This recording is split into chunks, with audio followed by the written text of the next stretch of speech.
This is Double G from Fight Game Media and fightgamemedia.com. I am reading and narrating a brand new article that I just posted on fightgamemedia.com. A new series of articles, at least I hope so, as long as I keep writing regularly, called The Cool Check-In, written on September 18th, 2023. Last week, I debuted a piece called Things That Make Me Go, where I take a cynical view at what's going on in pro wrestling. I'll bring that back periodically when I have more things to write about that make my head hurt, like Orange Cassidy's current booking after being in the main event of All Out. But this is the Cool Check-In. Word to the Beastie Boys. I narrated last week's article and put it in our free Fight Game Media feed. You can take a listen below. I will also do so for this one later this week. And on the Cool Check-In, header, The Rock shows up on SmackDown. On Friday, The Rock was on Pat McAfee's ESPN show, which was on location in Boulder, Colorado, for the big Colorado University versus Colorado State football game, which happened the next day.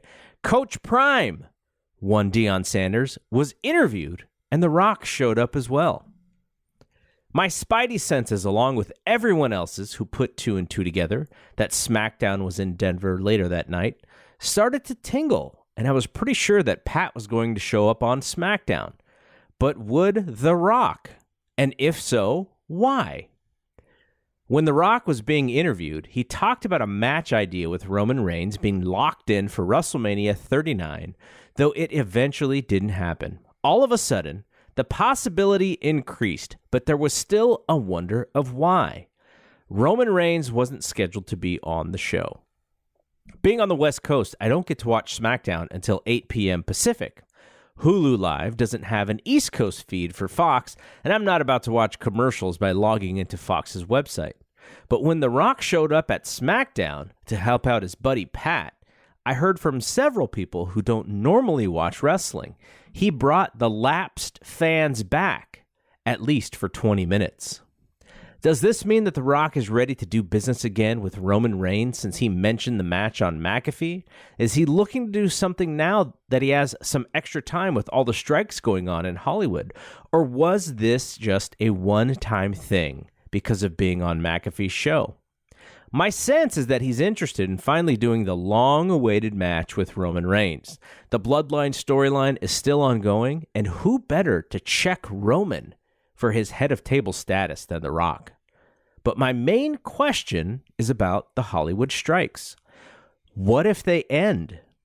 Everyone in Hollywood is going to be busier than ever trying to get as much stuff done in the shortest time possible.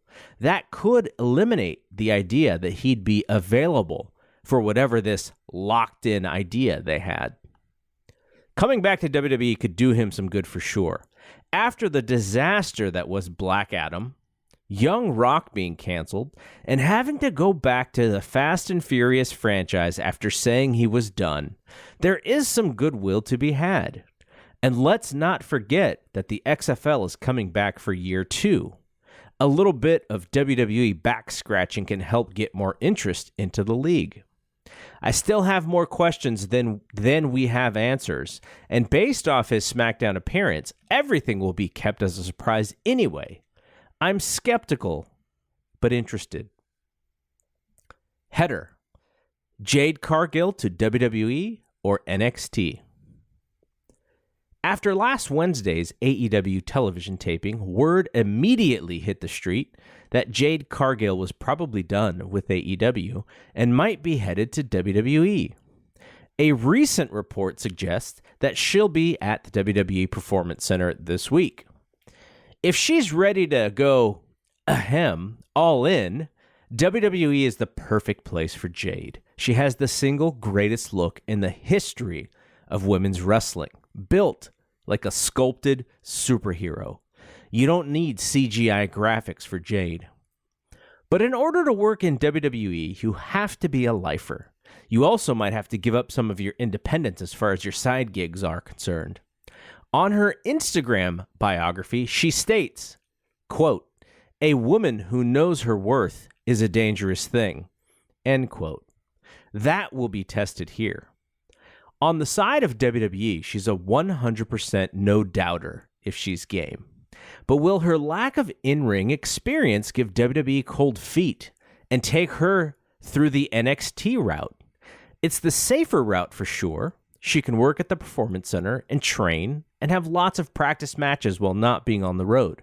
That might be the preferred strategy to make sure she doesn't miss. But is it the right way? If Jade knows her worth, it extends far beyond WWE's C brand. Her worth is showing up on Raw or SmackDown and immediately challenging the biggest and the baddest of the women's division. Not doing it that way would eliminate the social media viral moment that WWE loves. Let's just call it the Lex Luger shows up on Nitro moment. It would take her down immediately as a star to do it the other way. The other thing I wonder about is if there's any synergy whatsoever between WWE and WME. Notice, I didn't write UFC. I wrote WME. WWE hasn't been too kind to outside passions in the past, and they've disallowed other non-WWE vehicles. If Jade has any intention of going into Hollywood, that connection with WME could be helpful. But would WWE want that? Would they be open to any synergy that doesn't lock a wrestler in with them full time? Whatever happens with Jade, I can't wait to see it happen. The sky is the limit with her. Quote, Swerve, sorry, not quote, header, Swerve, and the Hangman. The Fight Game Media Discord has so many smart people in it that I'm constantly getting ideas for podcasts and written pieces like this one. One of those ideas came to me when the discussion turned to Swerve Strickland versus Hangman Page at WrestleDream. Who should win? On one hand, Swerve needs a win badly. He has all the upside in the world and needs AEW to get behind him as a star. They have too many folks who are almost there or on the cusp of stardom. Hell, Ricky Starks' entire character is about that right now. But on the other hand, Hangman Page needs the win badly. Once one of their top stars and former AEW World Champion, Hangman has been mired in multi-person tags since the spring. A loss to Swerve doesn't get him back into title contention. I'm leaning towards Hangman needing the win more because he's closer to the main event than Swerve. But it would be great if Tony Khan and company saw this being the perfect way to elevate Swerve into a main event position. I'm not confident they see that through. Maybe Prince Nana mesmerizes Page with the Nana dance and he just goes to sleep. I don't expect Swerve to win, but it would be quite the moment. Support the Fight Game Media Network on Patreon by going to patreon.com/fightgamemedia.